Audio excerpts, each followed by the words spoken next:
Welcome to this week's episode of Coffee Talk. If you just joined us, Coffee Talks are short in-between episodes where we read your user-submitted stories, hang out with friends, talk about witchy pop culture, or chat with you about what's going on in our personal practices. If you want to be featured on Coffee Talk, email us at submissions@coffeeandcauldrons.com, or you can send us your submissions on our website, coffeeandcauldrons.com. You can send us your tips, your ghost stories, or any kind of funny story that you think that the community would love to hear. Be sure to let us know if we can share your name, or if you prefer to be anonymous. Your social media usernames are a great way to get credit. Now, you might have noticed that this week I did the entire intro.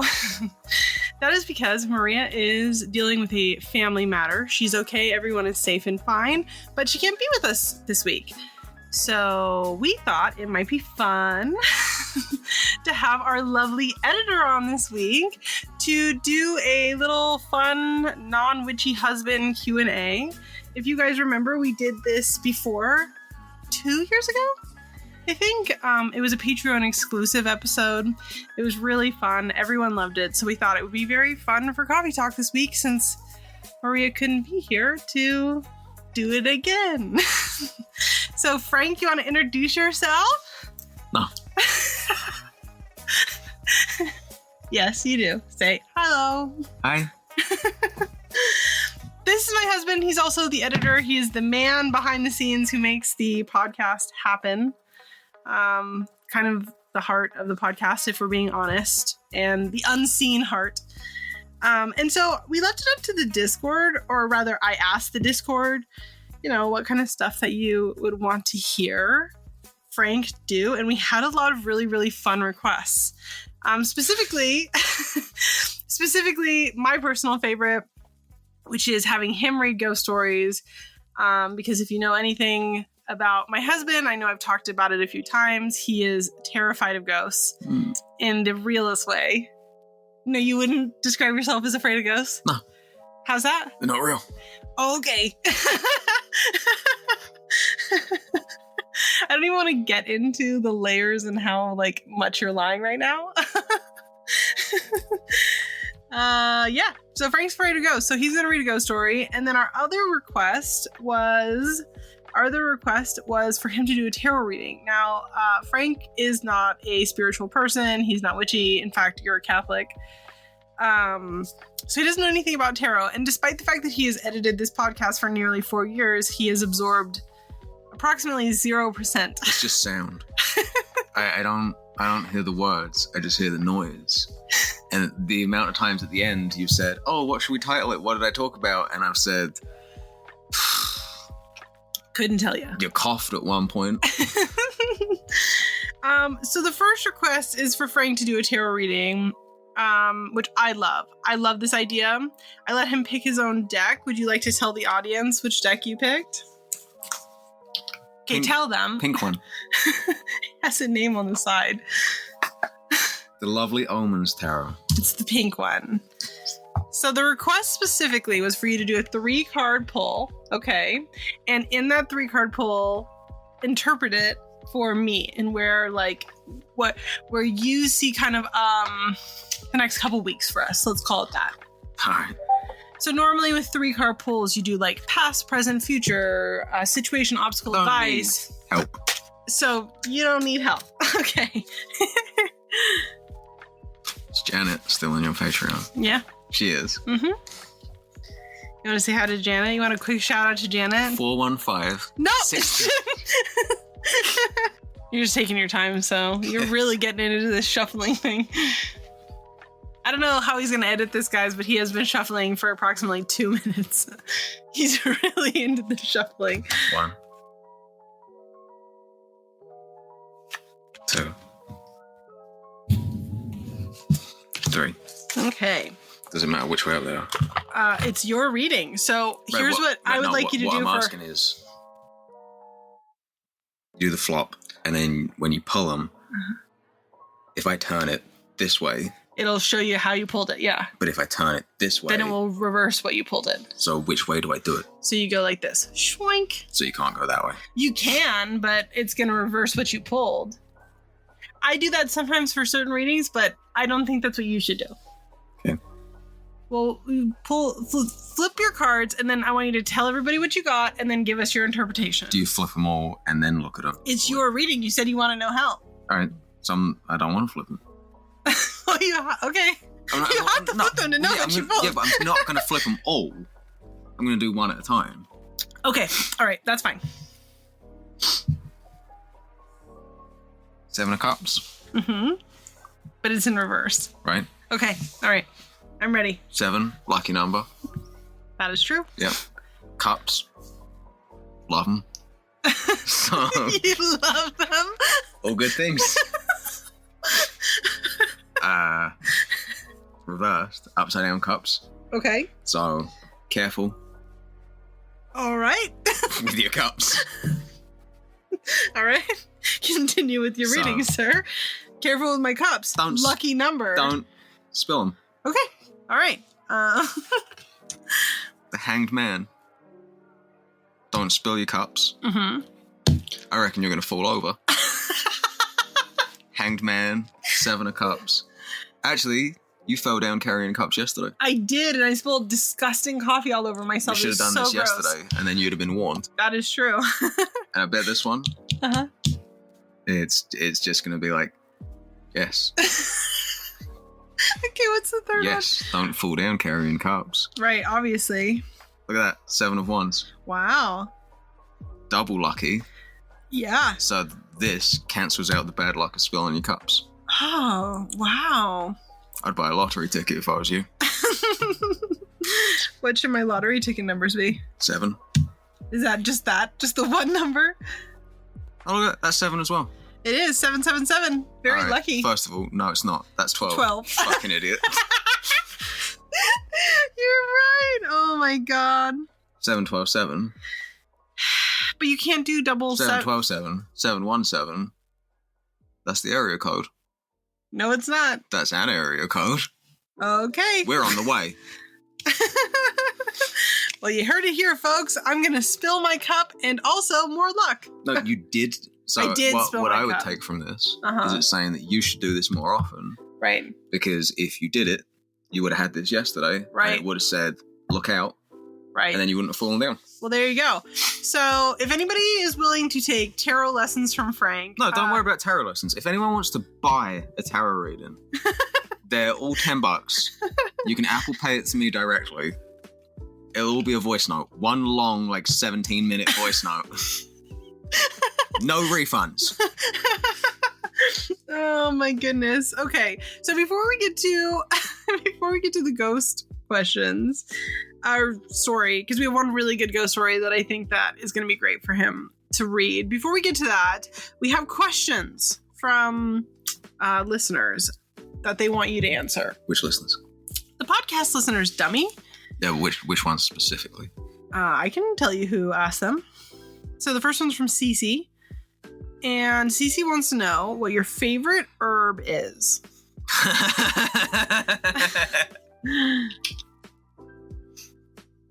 That's your answer? It's a child-friendly podcast. It's not. It's literally explicit. Oh. It's marijuana, guys. The devil's herbs. She also wants to know what your favorite crystal is and if you could give the correspondences for these. Yeah. Okay, so wait, what is marijuana's correspondence? Let's start with that. Usually Hell's Kitchen. What? Like the Gordon Ramsay show? Yeah. No, tell the story. No, tell the story. Tell it. No, they will like this. Tell the story. I once got... I describe it as violently high. Unpleasantly high. Unreasonably under the influence. Unreasonably chomped on the devil's cabbage. Uh-huh. And watched... This was late at night. You were asleep. Yes. I watched a full episode of Kitchen Nightmares on mute. No subtitles. Right? Dry. And then... No sauce. Lip read the whole thing. And then rewound it back to the beginning, woke Robyn up, and made her watch the whole episode and kept pausing it going, I knew he said that. I lip read that earlier. It was 2 a.m. and he was like, babe, wake up. We've got to talk about this. This is important. Okay, so marijuana is Hell's Kitchen for correspondence. I want you to know that makes no sense. How does that make no sense? It just give me an doesn't. example of what. Okay, an example would be like amethyst is correspondence is like sweet dreams, relaxation, intuition. Hell's Kitchen is not like it's not an adjective. I'm recommending that everyone immerse themselves in the devil's lettuce and then watch Hell's Kitchen. Dip themselves into the devil's lettuce. Open your mind to trying new things. Okay, so then I want you to do a crystal. You wanted to say meth. I saw it in your eyes. I saw it in your eyes. Well, we were talking about the devil's lettuce, and then you were like, I want you to do crystal. And I was like, that's a gateway. That's a gateway? I was warned about this. You took a marijuana one time, and now I've got the gateway drug. I watched too much Hell's Kitchen. What do you watch if you're on meth? Cartoons, probably. Okay, well, let's not recommend meth, ever. We don't do meth in this house, for the record. Okay, so, the next... Crystal. We didn't do the crystal. We did. Oh, you just said meth. Oh, no, I have a crystal. Oh, okay. It's, the one I've got in my bike bag. Oh, it's, ritualated quartz. Yep. And what's the correspondence for that? I haven't crashed since I've had it. That is, yeah, there you go. And... Which, for the record, he did crash before he had it. Oh, a bunch. A bunch. One time, he got brand new wheels. So for those of you who don't know, Frank is a cyclist. Actually, the podcast is fixing to sponsor him next year, and he's going to have a little Coffee and Cauldrons jersey, which will be so cute. But he got these new wheels for his bike, and he decided to go outside and went... I can go so fast, and took a 90-degree turn at 36 miles an hour and was somehow surprised that he ate shit massively. I ripped my jacket. I ripped my pants. It was so bad. Fucked my shoes off. But the bike was fine. Bike was fine. That's all that matters. Yeah, the bike was fine. Okay, so the next request is that we play a game where I'm going to give you a word, in a witchy word, and you... have to tell me what it means. Oh, we did this last time. Yeah. And I got them all right. He did not. Every single one. Nope. Yep. Nope. Go on. I'm going to get everyone. I'm trying to think of ones that aren't in our kids' baby book, because that's the only reason that you would know them. So Moondust Press, if you guys aren't familiar, has a board book that is an A through Z of like witchcraft related terms, and it's really cute. So I'm trying to think of terms that are not in the book. How about egregore? What is an egregore? That Jewish demon that lives in a statue. Nope. Not even close. Not even a little bit. Yeah. What am I thinking of? I don't know. I literally have no idea. He's made out of clay. I don't know what you're talking about. Why that? Just because you did a different pose doesn't mean I'm going to suddenly know what you're talking about. I literally have no idea what you're talking about. No, I'm thinking of something else. Oh. I'm thinking of a golem. I don't think that's Jewish. It is. I don't think it is. Look it up. I'm not going to. I'm gonna look it up. Well, no, because that's defeating the purpose of the game. We'll look it up later. I don't think that's correct. But I guarantee it's correct. Okay, all right. An egregore is like when a thought form, we've talked about this before, when a thought form like becomes an entity essentially. Like enough people believing in something that it makes it true, essentially. I mean, and then there's the much bigger concept behind it. But you and I have talked about this before, so I thought that you would maybe... No. Nothing? Nothing. Doesn't ring any bells. Well, what about the Tree of Life? Oh, no. I know got like the sun and the moon and... on the blanket. That's exactly right. Oh, shit. It's got like the wolf. What is Lunasa? Lunasa? Moon. No. Luna, moon. Means moon. Okay. Means it's the moon festival. No? Like Beltran. Beltran? Beltram? Beltane? Moon. It is one of the... Yes, correct. Sabbaths. You're so stupid. I'm trying to think of other things. Let's see. Specifically, what is a witch's bottle? So not to be confused with like a spell bottle. What is a witch's bottle? Because I know that's what you're going to think. So. Did you make it? Something Yeah, you make? you can make it. Yeah. You're English. You should know this one. Yeah, you're English. You should know this one. The ones you bury. Yeah? Okay. The ones you put nails in and bury. And there's another ingredient that when I told you about it, you were like, shut the fuck up. Oh, hair. Nope, but it is a part of the body. What? No. Cum? No. Skin. Piss. Why are you looking at me like I'm fucking weird when I say blood? And you're like, no, that's ridiculous. It's a piss. No. It's that you said cum. Oh, yeah, that would be mental. Piss. My piss bottle's normal. Let me just bury my normal piss bottle. Where have you buried our piss bottles? Have you buried our piss bottles? Don't worry about it. I never gave you any piss. How much of your piss is around this house? It's like living with a fucking bobcat. Where have you pissed? I'm editing all of this out. No, you're not. Oh my god. Oh geez. Okay, all right, we're running out of time, so let's get to... There's one last question that I think is actually a really good question before you read a ghost story. Okay? I don't want to read a ghost. Well, you're going to. You don't believe in ghosts, and you're not afraid of them, so what's the problem? Waste of time. Shut up. Okay, so our question is, how do you handle living with the hottest monster, aka the Supreme Everyday? Now, she's joking. Yep. She then goes on to say, but seriously, I'm always curious about how couples navigate different belief systems. Because obviously, we don't believe in the same things. So essentially, how do you navigate that? Are you ever tempted to participate? Absolutely not. I'm as likely to participate in something like that as you are to participate in riding a bike. First of all, I did participate in riding a bike, and I regretted it. I hated it. We did it. I cried. I literally cried. I like the initial question like a lot. So, like, how do we navigate that? Like, how are you a good sport about it? All that. I don't know. There's plenty of successful interfaith marriages. I don't think it's any different. Yeah. Like I have limits.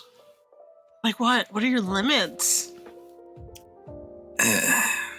No Ouija boards in the house. Yeah, no Ouija boards in the house. Because he doesn't believe in ghosts. It's not that I don't. It's because he doesn't believe in ghosts, and that's a line in the sand for him, right? It's not about believing in ghosts. It's that I live there, and if you believe in it, you're inviting something you believe in to come into my house where I sleep. I just don't think that's fair. If you want to do it, you can do it, but I'm just not around me. Sure. I mean, I think from my perspective that you're a really good sport about things, and like you said, there's a lot of interfaith relationships out there that thrive and do just fine. And I think that we both come from an understanding of just respecting each other's beliefs. You know, for example, our kid is going to get christened at some point because that's something he believes in. But simultaneously, like, I make our baby wear an evil eye. I make him wear an evil eye. If he goes out of town, I stitch sigils into his clothes and make him put protection charms in his suitcase. And, you know, he does it without a fuss. And so I feel like it's a lot of just understanding that this is what I believe, this is what you believe, and we can respect each other even if we don't understand why the other person believes in that. I think that's why other people have problems, is trying to understand why. And on a tangent, I think that's why people have problems in general. Mm. It's that they want to, I don't get it, so it's dumb and bad. Mm. Like, I don't get a lot of things that I support. Sure. Like, I support women's rights. I'm not a woman. I support trans rights. I'm not trans. And I think that where people have problems is, but that doesn't make sense to me. Right. The things you do don't. I would never do that. Yeah, so I wouldn't do that. Right. The things you do don't make sense to me, like burying bottles of fucking piss, apparently. But like things like that, it makes you happy, go nuts. Like it's not something that impedes on anything that I do. Right. And I don't feel like anything you believe in impedes on anything I believe in. Sure. I think that if I wanted to take the baby to church, or if I wanted to go to church, right. Or I wanted like... Well, and I think that's actually a really big... I don't want to say catalyst. I feel like that's the wrong word, but something that we both really strongly agree on, which is that we are going to teach our, children about what each of us believes, but simultaneously it's still being left in their court to decide what they want for themselves. It's not, even though witchcraft is a huge part of my life, obviously, and something that is actively happening in our house all the time. Even though, Frank has been born and raised a Catholic, and that's something he believes in strongly. Simultaneously, these are our beliefs, and we'll tell you about them because I believe this and Daddy believes in this, but it's up to them to decide what they want at the end of the day, and it's not... I believe in what I believe in because it makes me happy. Right. It gives me peace. It, helps me sleep at night. And you believe in what you believe in for the same reasons. And I don't feel like me believing in what I believe in cancels out what you believe in. Mm-hmm. And I don't feel like you believing what you believe cancels anything out for me. We don't tell each other that we're wrong. Right. No, I do tell you that you're wrong sometimes, but just for fun. I don't actually believe you're wrong. It's just for fun, for giggles. But yeah, like the amount of times that people have asked, like, "Oh, what can I do for this spell work?" And I've gone, "Believe in Jesus." Have you considered the Lord Jesus Christ? Have you considered going to church and praying about it? But like even then, it's and we don't take it too seriously. Yeah, we're pretty fluid about it. Like how many times have you said, "Oh, I'm going to do when you do the group rituals or whatever," and I say to the baby, I'm like, "Come on, buddy, we gotta go. Mum is summoning a demon." Like it's not you don't believe what I believe, you piece of shit. Right. Why don't you believe what I believe? And I feel like we'll wrap this up here, but I also feel like that's what healthy relationships should do. And if you are listening to this and you're in a relationship with somebody who disrespects your beliefs, I think that's something that maybe you should consider reevaluating, because we all deserve basic levels of respect. Just break up with him. Or her. You don't know. Break up. I don't know. Women are usually more supportive. Yeah. But either way, I feel like you deserve a basic level of respect in a relationship, and especially when we're dealing with matters that are as personal and delicate as spiritual beliefs. Like, those are pretty big things to, like, the other person doesn't have to believe in it. Right. But they have to respect you. If you're with someone and you're like, "Hey, yeah, this makes me happy. I enjoy this. This helps me sleep at night," and they're like, "No, fuck you. You're wrong. You're an idiot. Oh my God." Yeah, they don't respect you then. And so you deserve to be with somebody who does respect you. And that's just something to consider. You should be able to say anything. You should be, I want to do this. I don't want to do this. And the other person say, "All right." Yeah. Within reason, obviously. Murder could be a line in the sand. That's okay. Nah, I'd help you bury a body. Thanks, babe. Okay. All right. I want you to read this last ghost story. So our ghost story comes from the Warrior Anna on Instagram, and we're going to have Frank read this. Don't scan it. Just read the story. I worked at an old folks' home for 8 years. I've had a small handful of paranormal happenings. It's the only one I have that has a follow-up.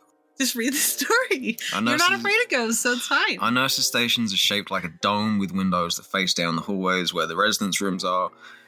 One night I was working the rehab unit where the post-surgery patients or patients that are seeking to return home live temporarily to get some help working on their skills for activities of daily living. Send you there. This wing's hallway is T-shaped To my left is a physical therapy room with exercise bikes, weights, walkers, shoehorns, treadmills, water, ice machine, juice machine, mock kitchen to practice tasks and skills that residents will need to use in order to return home. That's really great, actually. The real fucking ghost is the ghost of the comma that she should have put anywhere fucking in there. Stop. To enter the therapy room, you have to use 2 large metal doors that need to be pushed while pressing the center metal bar down to open. Oh, like a fire exit door. Yeah. To my right was the residence room. This T-shaped rehabilitation room connects to another T-shaped long-term unit through a chapel we have in-house for our religious residents that are unable to leave for mobility issues. I was working the midnight shift on the rehab unit. After midnight sometime, I was sitting in the nurse's station charting vitals on a computer that faces the large dome-shaped window wall that overlooks the longer part of the hallway. I heard footsteps shuffling around the corner, not uncommon given this is a nursing home. I looked up and seen an usual resident who walks independently through the units at night when he is sleepless or needs something. What's gonna happen? She's gonna help the guy, and then the guy's gonna have died like 3 hours out. It's what it's gonna be. Just chill out and read the story. You can read the story with a little enthusiasm as well, sir. You don't have to sound so put out about it. I am put out. If I sound put out, it's on account of I am. Anytime typically he sees me, he says, "Oh, I haven't seen you in a long time," and asks for a hug. This time though, I watch him walk past the window quickly. I said, "Hey Joe," to him and waved like any other night. He returned with a sideways wave and shot me a quick look with a smile, but kept his pace rather quick. My eyes followed him from one side of the window to the other. I waited for him to do the normal routine of visiting, but this time didn't stop to chat.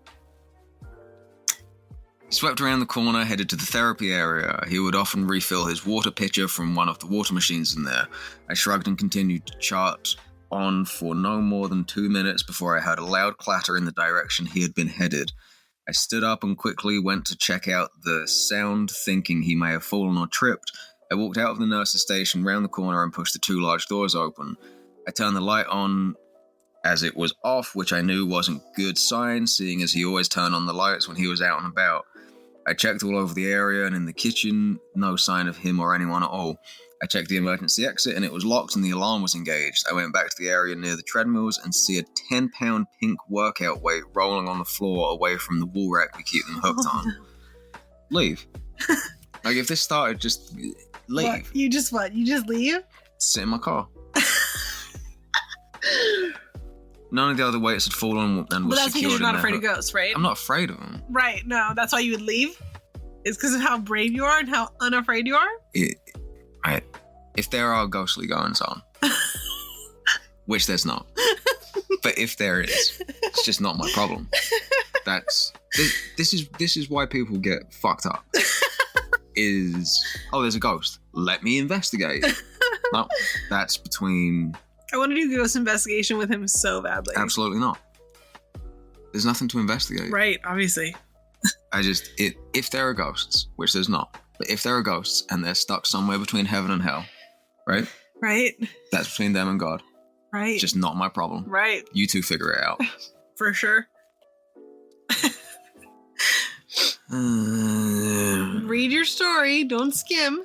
Only the 3rd weight down had fallen, but I placed it back and went to check the hallway and bathroom to make sure he was okay and didn't sustain some form of... Probably a ghoul, babe. Oh, yeah. Nothing. He was nowhere to be seen, so after another minute of looking around, I decided to walk down to the neighbouring wing he lived on just to make sure he hadn't fallen and picked himself back up on my unit while in the dark. I walked down and asked the nurse's assistant on the wing if he was in his room, and she said, yeah, he's not feeling well. He's gonna be dead, isn't he? Yeah. So, why would the weight move? Ghost is pumping iron? Fuck off. Maybe, what was his name, Joe? Joe. Maybe Joe was an athlete. If I'm going up to meet St. Peter, I'm getting a pump on first, so... At the pearly gates, just like, see that? You see that, God? You like that, God? God was like, I wasn't going to let you in. God was like, all right. Come on. Come on. Yeah, you know what? I thought you did some pretty bad sins, but the only sin right now is that you're wearing a shirt, Joe. Get that bad boy off. God's not gay. How do you know? Yeah, all right. Maybe probably. God's Polly. Not Polly, Pan. Yeah, I mean, probably. Also, we don't even know if God has a gender. Probably not. Yeah. I'd say not. What if God was a woman? Doubt it. Shut up. So I knocked on his door and entered only to find him in an IV gown attached to an IV pole with it connected and running. I was taken aback as I'd legitimately seen him in his day clothes less than 15 minutes prior. He greeted me as usual and I asked how he was. He said he was under the weather but better now that he has company. I stayed and spoke with him a few minutes before I left to return to my wing. I didn't question him if he had been out of his room. Why wouldn't you ask? I mean, maybe they just thought that they saw something. You smelt your grandma one night and made me go around to her house to see if she was dead. Well, yeah, but that's different. How's it different? You walked in and went, Grandma, I smelled you and worried you died. I did. I legitimately worried she was dead, or at least something had happened to her. Anyone who's used or had an IV can probably tell you the metal wheels drag around have a very, very distinct sound. In any case, there is no way he could have returned to his room, donned a gown, let alone started up, hooked up an IV, and ran his own fluids in such a short span of time. I immediately called the charge RN and asked if he had recently been hooked up, and she said he had been running since evening shift on a slow drip for dehydration. Looking back, I never heard the metal doors open to enter the therapy room. Also, if that weight fell off on its own, it would have to had raised up a full 3 inches to get out of the hook it was resting in. Oh, it's like a... Yeah. Yeah. Because it's a dumbbell. I know it wasn't Joe I seen that night, or anyone else that lived there. I wasn't tired, and I know that I witnessed was real, physical, and tangible, but at that point, I was so used to the happenings. I mean, remember when Uncle John worked at that hospice? And he said that the night staff all saw stuff all the time? Don't read ahead. Read the story.